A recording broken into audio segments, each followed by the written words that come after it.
Greetings and welcome to Mount Olympus. I am Hercules Invictus, and today I'm Theosophia Esoteric Studies.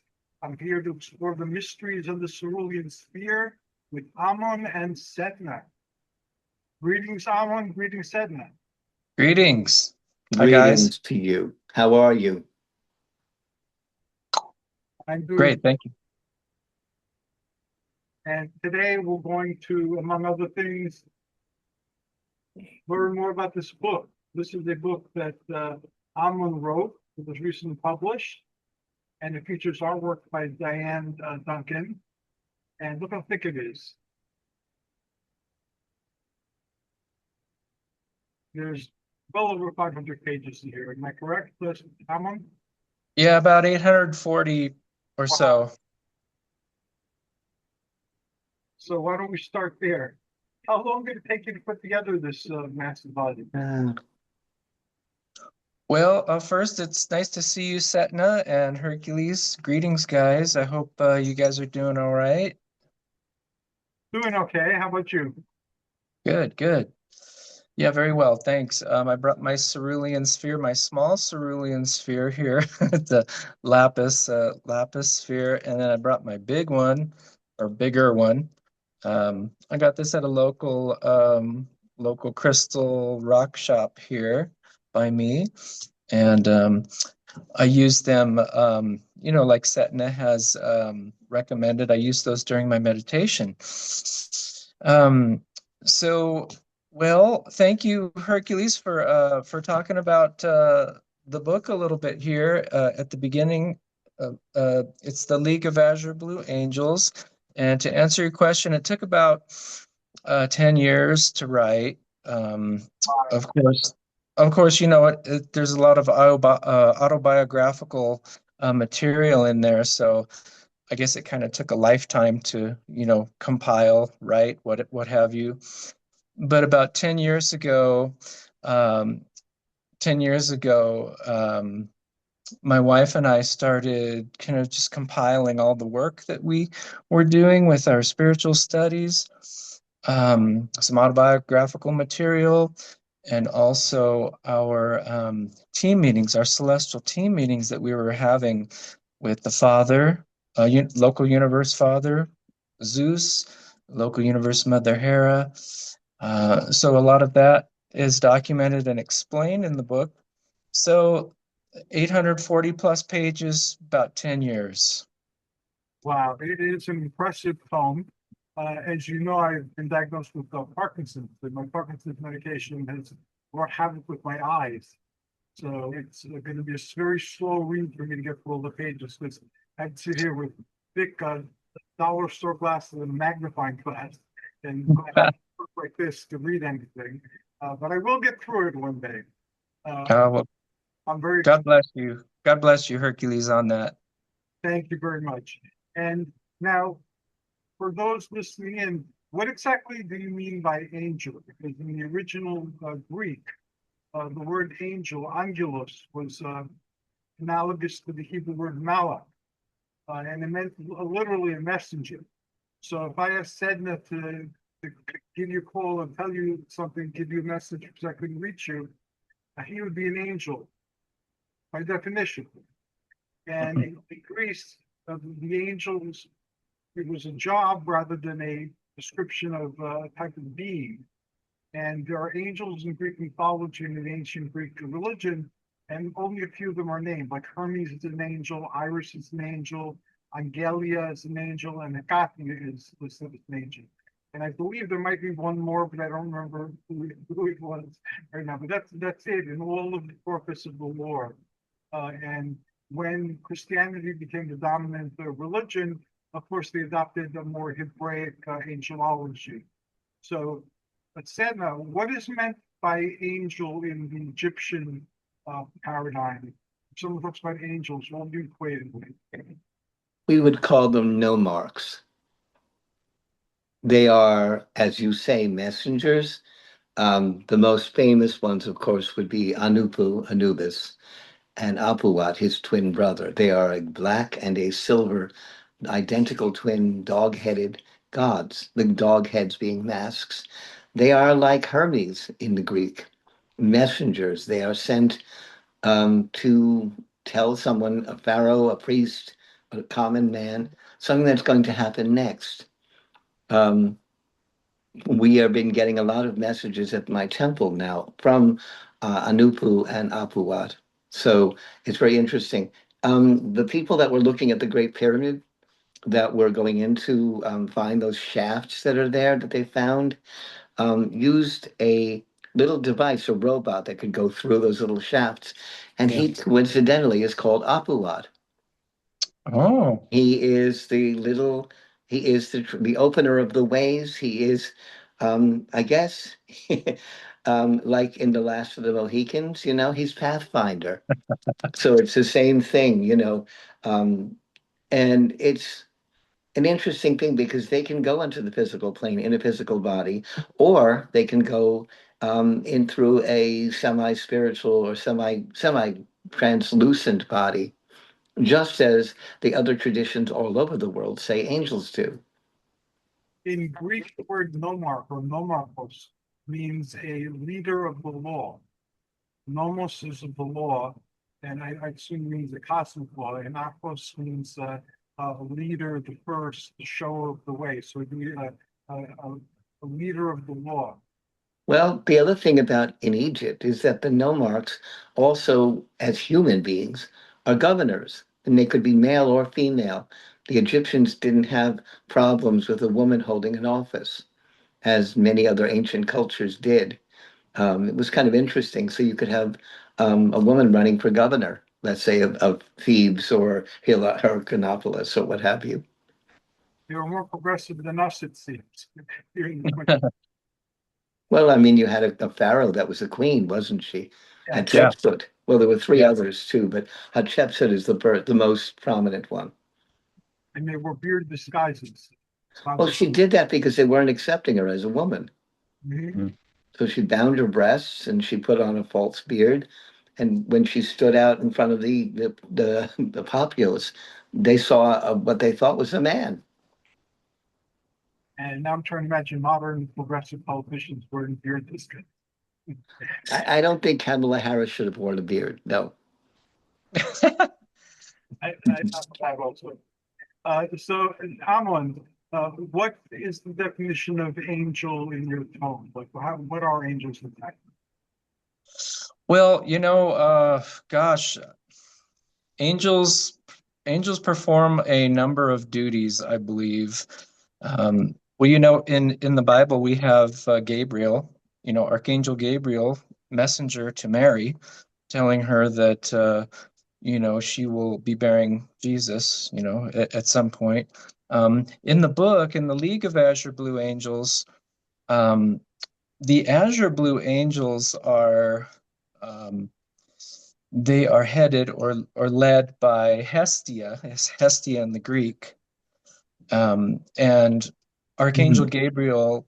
Archangel Gabriel is one of the angels working under Hestia with the League of Azure Blue Angels, and he is an administrator. We're told in Neo-Theosophy and other like Yeah. like Elizabeth Clare Prophet and such, and also in the Urantia book, if you draw the parallel from Gabriel, the morning star, under the local universe father, that he's an administrator, and in the Neo-Theosophy he administers the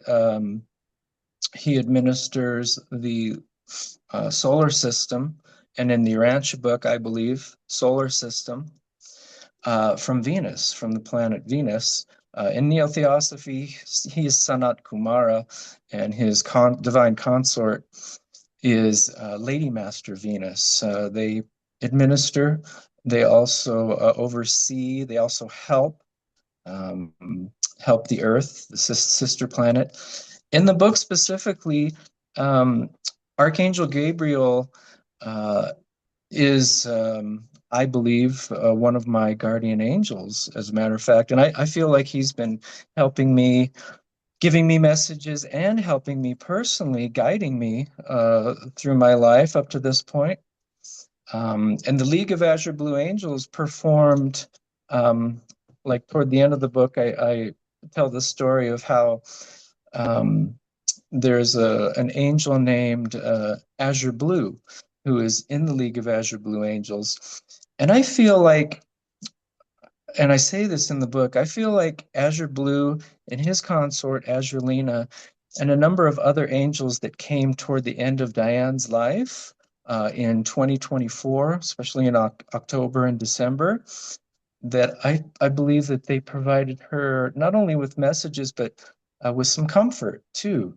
I believe they came to comfort her, and then I was told in a meditation, and I saw kind of in a vision of sorts that they were the angels that kind of helped her transition from the material plane to wherever she was going, you know, who knows, but the afterlife, I guess, with the father and the mother. So uh, the League of Azure Blue Angels performing a number of functions. Also, this Azure Blue that I mentioned, we were told that he was an observer also who is headquartered on Venus under Gabriel, but that he works from the sun or on the sun to observe the solar system and report to the local universe father to make sure everyone's doing what they're supposed to do and keeping everything moving according to the plan of the local universe father and also God or the universal father. So a variety of functions, I guess, I would say. So they're nomarchs too, as they were called by Setna. Nomarch means a law leader or a governor of some sort. So they would fit into that definition as well. Mhm. I'm going to ask this question. It might be a premature question to ask, but we will eventually get to it, so might as well do it now. What do those Azure angels expect from us? They're here, so they obviously have some task that involves us. What is that task, and how can we help them with their task?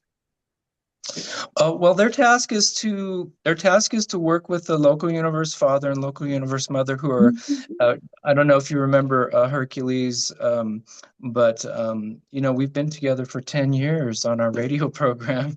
Thank you so much for that. And during that 10 years, we were talking about a variety of programs that our local universe celestials were undertaking at this time to kind of get humanity ready for a new age or a new golden age, actually, on Earth. So the League of Azure Blue Angels are working with the father and mother, Zeus and Hera, on the 10-year plan. And the 10-year plan was to make a movement toward you know, increasing our love for others, world peace, thanking the celestials, getting more in touch. Remember, we talked about the you know, having the celestials more engaged in our lives as the Greeks did. You know, the gods were in every aspect of our lives, you know, getting more in touch with the celestials in our lives, as opposed to us just kind of being humans floating around on the earth sphere, you know, kind of doing our own thing. And then there was the worldwide religion of love with Gabriel and Mother Venus trying to instill more divine love in our hearts through Mother Venus, more divine truth in our minds through Gabriel, getting us moving toward like an age of Aquarius type functioning where humanity is looking outward to help others as opposed to looking inward to fulfill our own selfish desires, so on and so forth. And then Lord Maitreya's 50-year magisterial mission on Earth, helping us to make the social changes, economic, governmental changes necessary to get us moving toward this new golden age on Earth. So the League of Azure Blue Angels are working individually with people. They're working also with Lord Maitreya, Father and the Mother, Gabriel and Mother Venus, individually, but also helping with these programs. Have any of these programs started? Like, is there any particular program you can point to and say that this is part of the unfolding process? Yeah. So Lord Maitreya's 50-year magisterial mission began on March 20th, 2017, as did the 10-year plan of the father and mother, March 20th, 2017. And then as you read in the book and as you see in our videos on our YouTube channel, that Gabriel and Mother Venus started their new worldwide religion of love on March 20th, 2020. So 3 years after the 10-year plan and the magisterial mission. I remember when I was in New York City, it's been a while now, I used to have this initiative called the Age of Heroes. And we took a social problem and then we'd open it up to heroes or potential heroes or argonauts, depending on which story we're telling.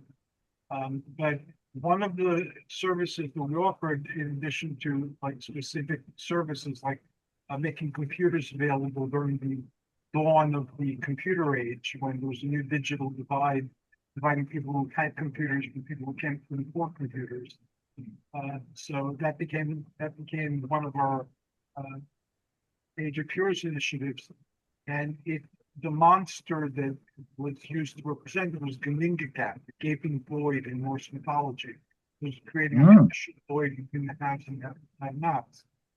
And we had a lot of ways of telling the story. We had a comic strip, we had part of the television show, we had newspaper coverage. So it was something that was very visible.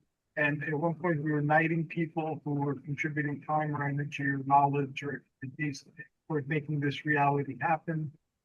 And anybody was welcome to join this, despite whatever their spirituality was. So we had people from Abrahamic faiths, we had pagans, we had vampires, we had werewolves, we had different rabbinical traditions, and everybody was working together to make computers accessible to people who needed computers.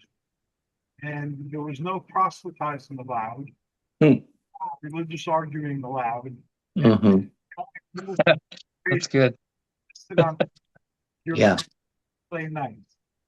If your gods are capable of playing nice, then you're welcome to join and to devote your service to that god. Because unless you belong to the Abrahamic tradition, it's very difficult to give something in service to people. God, like I quite agree. If you're a werewolf, for instance, you were like a totemic shaman whose totem was wolves, and you wanted to devote your service of making the world a better place to Fenris from Norse mythology, there really wasn't any place where you could do that. So I made that available. And we make it public too. So as long as people play nice, and everybody did. We had vampires working with the Jewish mystics and agnostics, and everybody just working together. How can we, we have different ways of viewing the universe and different things we consider important. But we all know what service to humanity is, and how can we take our service to humanity and make that the important thing rather than which heaven we believe we should go through, or other people should go through, or what customs we have to serve. So that's that, and in a more limited sense, because I'm older and I'm not as actively involved with human services here in New Jersey, but still we have voting initiatives where the things to get people to educate themselves about voting and then vote and take away a lot of mystery and misconceptions of that process, and also giving away books on health.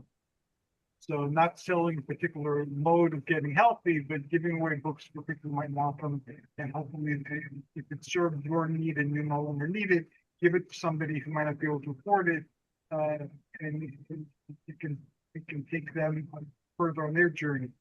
And with exercise equipment too. So right now I'm limited again because of my Parkinson's to the community night or town halls once or twice a year.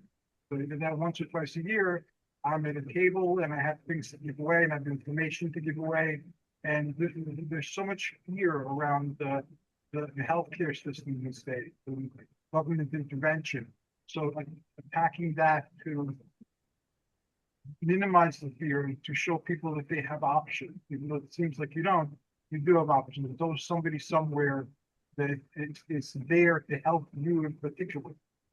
So I remember when we had the show on the radio, and you had one gentleman, he was opening a schools for Archangel Michael.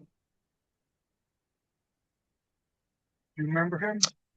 Was that on your was that oh, gosh, what's his name? First, an older gentleman. He had belonged Yeah. to you ran to your book. He was on some committee. Gerald Farley. Yes, yes. Yeah. Well, he had a plan with the Michael schools and spreading them. And Yeah. is he still doing that, or? Well, you know, Hercules, he passed away not too long ago. Hard to do that. Yeah, me too. He really good friend of ours. He came, he visited us a number of times. We have a couple of his videos, you know, talking about the Michael schools and everything on our YouTube channel. Yeah, Gerald Farley.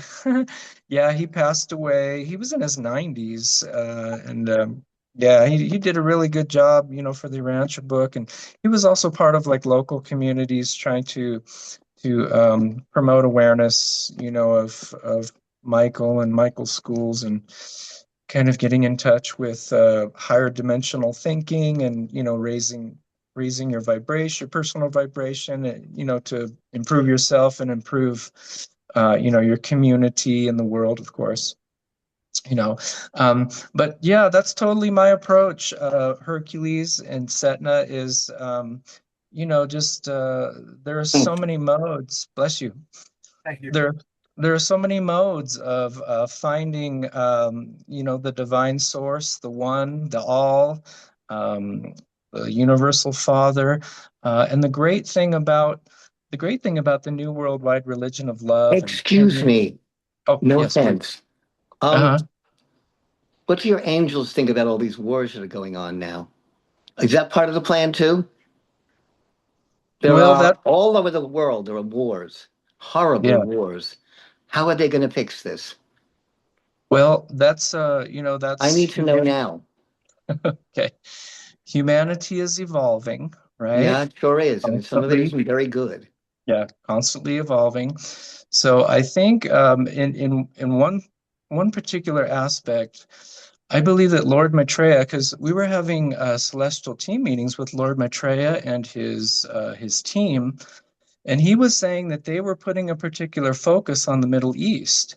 And this was within the last 3-4 years. You do realize there are wars in India, in Uh-huh. Pakistan. There's also obviously the Russian situation, and we've got things going on in South America. It's literally the whole, and also China is having problems with Vietnam and Korea. They're Yeah, trying again to, how will I say, take them over. So this right. is something as a human being, and I am. I'm wondering about this. What is part of how is that plan going to fix this? Yeah. Please explain So this to me. yeah, so let me finish about the Middle East. So yeah, so Lord Maitreya said that his team was working in the Middle East. And what we're going to see in the Middle East is we're going to see an expansion of the Abraham Accords. And this shakeup, you know, unfortunately, you have to have some shakeups. I mean, Hercules knows about the god Ares or Eris, you know, who creates conflict so that some of these things can happen to break things open so that humanity can evolve through it and overcome it. So you're going to see, and the shakeup, you know, You unfortunately mean like the happened. annihilation of the Palestinians? Well, I think the bubble burst when the Israeli people were attacked at that music festival, because First of that all, kind of in 1948, the well, British can you took. let me finish because you asked You me a can question. finish because I'm finished. Good Okay. night. Okay. We will continue. Okay, so yeah, so they were putting a particular focus on the Middle East just to finish that that answer. And So things have broken open, and I think what we're going to see, since the Middle East is a really important part of the world, we're going to see countries starting to come together to create more peace and better living arrangements for people in the Middle East. And I think that's one aspect of Lord Maitreya's plan. But you know, it's a growth process too. And Maitreya has 50 years. He's given us the 50-year plan from 2017 um, to um, to begin making the changes necessary. And it's not always going to involve humans. You know, there is a word divine or two words divine intervention for a reason. You know, when humanity gets to a point where the celestials have to step in, then they have to step in, and we're told that this is a time where the celestials are stepping in with the 10-year plan, magisterial mission, and the worldwide religion of love. And the way they're going to do this, Setna, if you're still listening, the way they're going to do with that, Of course, I'm still listening. okay, or Setna too. The Uh, way I believe it's left. We no longer appears in the participant box. Okay. The way they're going to do this, and the way they have already started doing this, is they're appealing to each person. The new worldwide religion of love is not a religion of, that has a specific set of doctrines or tenets or rules that you have to follow. It's simply an awareness that the father and mother are here and they have programs going on, and that and what they're going to be doing is they're going to appeal to each person personally. They're going to appeal to their hearts, like Mother Venus, to help them uncover more divine love in their hearts, love for themselves, love for humanity. And also Gabriel is going to help us to uncover more divine truth in our minds, so that we can develop a lifestyle, so that we can live a life where we're more plugged in to divine truth. And as like that Michael Jackson song, The Man in the Mirror, you know, Uh, I'm looking at the man in the mirror, right? That one. It starts with each person.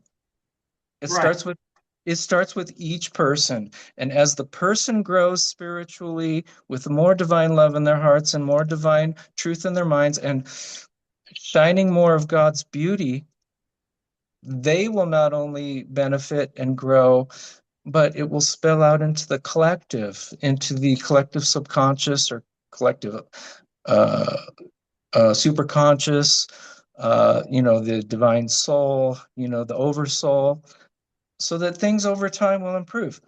It's not just, I think Setna's kind of looking for a fix-all, like a light switch turned on to have everything, perfect right away. But I think it's a process. And that's why these programs are put in place by these celestials, is to get us on board for this new golden age. And the age of Aquarius just started in 2023, according to our investigation. And according to Pluto entered Aquarius fully in 2023, but it's not going to be till 2034 that Pluto enters Pisces, right? So we have the age of Aquarius right now, where people are getting more in touch with the altruistic point of view, the altruistic way of living. And then when Pisces hits, we will have evolved to the point, and there will be enough peace. The wars will cease. There will be enough peace for the age of Pisces to come. And the age of Pisces, and it's in the book too, the age of Pisces is when humanity enters what's called in the Urantia book light and life, or that new golden age. Yeah, it, it's again, it's a lot to think about. I also believe that part of the stress of this world is therefore still going to develop, and that rather than waiting for heaven to uh, take control of everything, it's our job as incarnate beings, especially if we have um, other world associations or higher world associations to try to make those changes in our world. Absolutely, yeah. Yeah, we're the ones to do a lot of it. But the thing is, Hercules, the thing is, and this is one of the reasons Lord Maitreya is instituting his 50-year magisterial mission. The humanity is 50 years behind, and we've talked about this on one of the earlier programs a number of years ago when we were talking about Lord Maitreya, that humanity is 50 years behind. That's what they're telling us, roughly 50 years behind. As you know from, studies in Unarius and about how, people from, more evolved civilizations or more evolved beings from other planets, they kind of help us to develop in our technology. They like give us ideas, they give our greatest minds, ideas. Yes. So we've been given the ideas, we've developed our technology, but we're 50 years behind the technology. The technology and the resources should be utilized for food distribution. There should be no one starving in this world. There should be no one without a home in this world. There are ample resources. We should be using this technology and using all the resources we've been given to really make this a paradise on earth right now. I mean, it could be really, if everything were, like functioning through that age of Aquarius paradigm, where everyone needs to be fed, everything, we should be sharing our goods so that everyone, comes up and evolves and has all the basic needs and necessities. But we've fallen down. So we're told that Maitreya has come to do a 50-year plan to get that equalized. So we need some help. And if you think about it, Hercules, I was thinking about this the other day. I mean, with humanity's current level of functioning, if humanity had 100% free will, I don't think this planet would even exist. It would be in such bad shape that they'd throw it out the window. So it's like, I think they only really give us a certain amount of free will, just enough rope to hang ourselves, the saying. We have the conditioning, the social conditioning serves as the reins to some of the darker aspects of the human soul. So, for instance, you have the religion which tells you, for instance, thou shalt not kill. And then you have society, the government telling you can't murder unless it's served country in a war or some other initiative like that, which includes the killing. And religion, too, you have the holy wars and jihads and so forth. So Yeah. They channel the darker impulses into something that's productive for everybody. Not that it's right. And most people, even if they want to kill somebody, won't because they don't want to go to jail or take the death penalty or something like that happen to them. So those brains hold them in and make them think twice before committing atrocities. I think you're right. We don't act upon our free will all the time. And as I get older, I've learned that not to act on my impulse as much. I can listen to my impulses to communicating something to me. But just because my impulses tell me something doesn't necessarily mean it's correct. But just because this embodied intelligence tells me something doesn't mean that's true. I mean, that point in a lot of the talks I've given over the years that if a flaming bush told me to kill my child, I would say, because I wouldn't think twice. So there's that. But we're here and we've inherited a lot of problems in the past. And we're certainly acting out their stories in the world and producing more and more atrocities. And so it's our responsibility, I think, or one of our responsibilities, we choose to assume it, to try to leave the world a better place than we came into. Absolutely.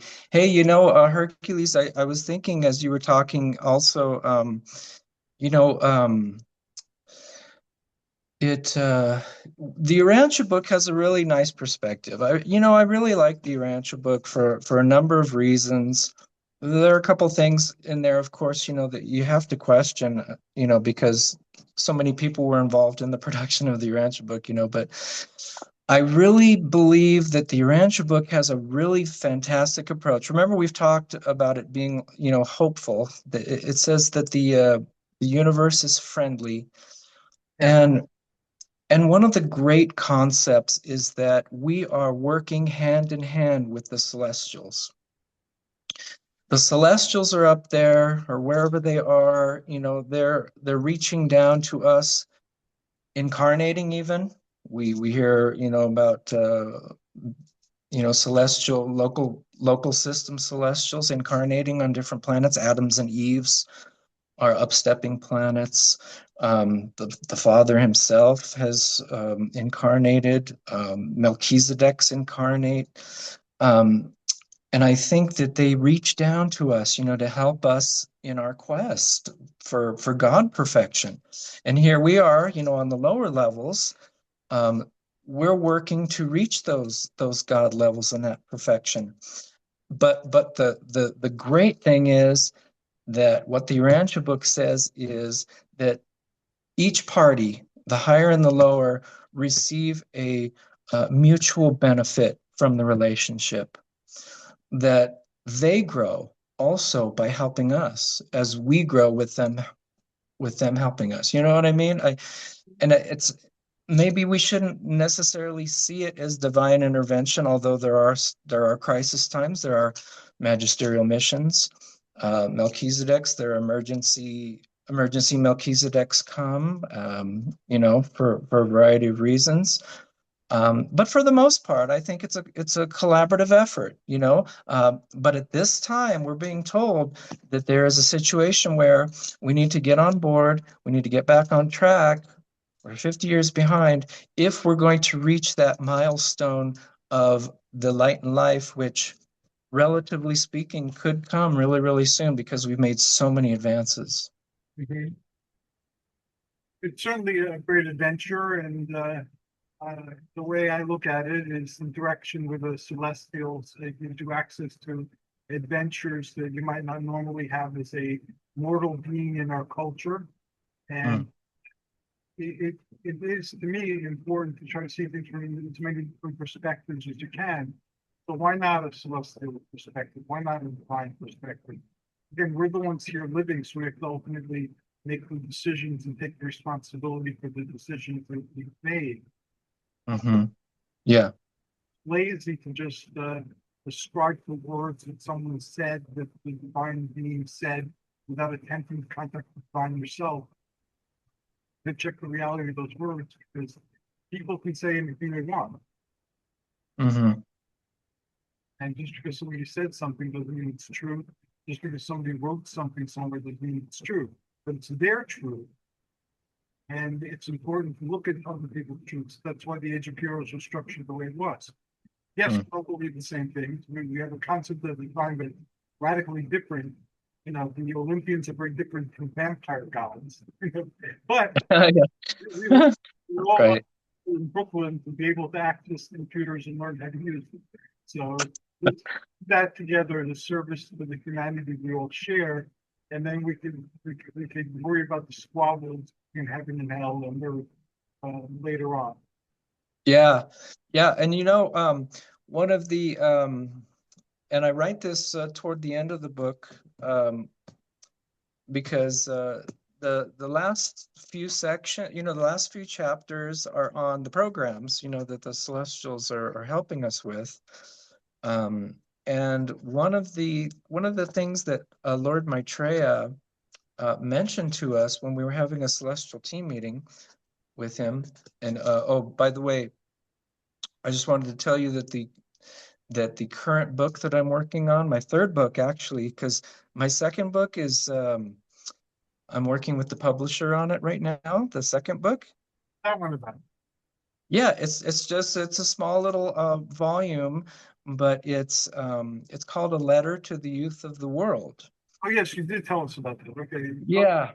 Yes. Yeah, so I finally got everything together, an intro, a conclusion, and everything, and it's kind of an open letter to the youth, just basically talking about choices, right? We're talking about choices for them, that your choices kind of determine your path in life, to a large degree. You're going to have a happy life, you're going to, have a destructive life, try to, live according to the will of God in your life, according to your plan, not according to, necessarily everyone else's plan, but your plan, living a more moral, virtuous life, doing a good job in all your tasks, being a productive member of your community, studying spiritual literature and other literature, being healthy, so that's the second book. But in the third book, um, it's the Lord Maitreya's messages for the world that we received when we were doing our celestial team meetings, right? And one of the messages from Lord Maitreya during one of our celestial team meetings, and this kind of goes hand in hand with the new worldwide religion of love, it was just basically set up an area in your home, like a sacred area, to meditate, to pray, to reflect, by yourself in a nice quiet place, a sacred space where you can find the silence, you can find the atmosphere that will help you figure out what your path is, right? Figure out what you need to do, figure out what God wants you to do. You talk to your celestial guides, talk to God, talk to the one, the all, what have you, to figure out what you are to do in your life, as opposed to, like what someone else is telling you to do, or what doctrine you're reading, or what have you, and that's one of the elements of this new worldwide religion. It's a personal religion. It's not one, it's not one necessarily of rubrics and doctrines to follow, but it's a personal religion where they're appealing to you directly and you are building a personal relationship with them. That is incredibly awesome. I too believe that we are the divine that is here doing this, whatever this is. Yeah. And, What is this? life becomes more meaningful if you look at it from an archetypal or cosmic perspective. And various, when people ask them what happened in 2001 when the saucers were supposed to line up one on top of another and bring peace and joy to the world. And Arius' answer was brilliant. They said, look around the world. We're obviously not ready. But there are individuals that are, I think, at certain points. And we're like, I like what you called us, the torch bearers, because there are those, and what's her name? Elizabeth Clare Prophet, calls them the keepers of the flame, throughout antiquity and modern times and times in the future too. There will be those who carry the flame of the theosophia, the real divine truth, the divine wisdom, regardless of what's going on around us. There will be those torchbearers.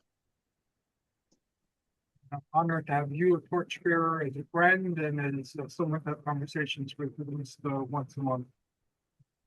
Yeah, that's great, man. Yeah, thank you so much. And that's the great thing about what you're doing, Hercules, is you have a lot of different torchbearers that come from a lot of different perspectives, and that's fantastic. And that's the way it should be, because really each person is their own philosophy. There really is no one philosophy. Each person is their own philosophy, really. I liken it to working out. So I like lifting weights. I can't lift heavy weights anymore, but I can lift light weights and I can use equipment. And I have conversations that have been going on for a decade with Michael Dolucci and with Ryan Foley. Ryan Foley is younger than me. He's a bodybuilder and an author, and he's written my favorite graphic novels on Greek mythology.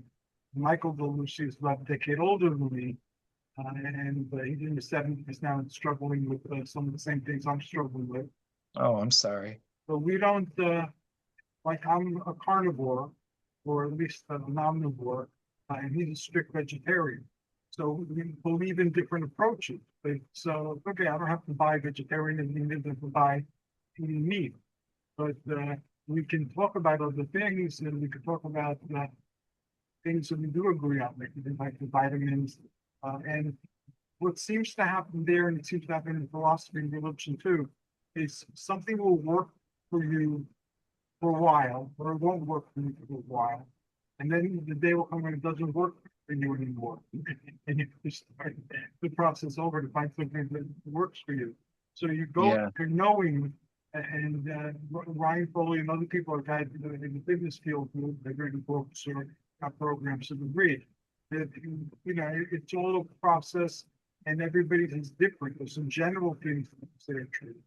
And I point out too that the most damage I've ever done to myself in terms of physical fitness is by following a pre-steroid bodybuilding diet. I didn't want to take steroids, so I asked myself, what do bodybuilders do before they're steroids? So there was a diet where you drink lots of milk, over a gallon of milk a day, and you eat Oh, yeah. oranges. Or chocolate milk. Yes. And Yeah. I did that for like a year, and I was lactose intolerant. I worked through that so I could drink the whole milk.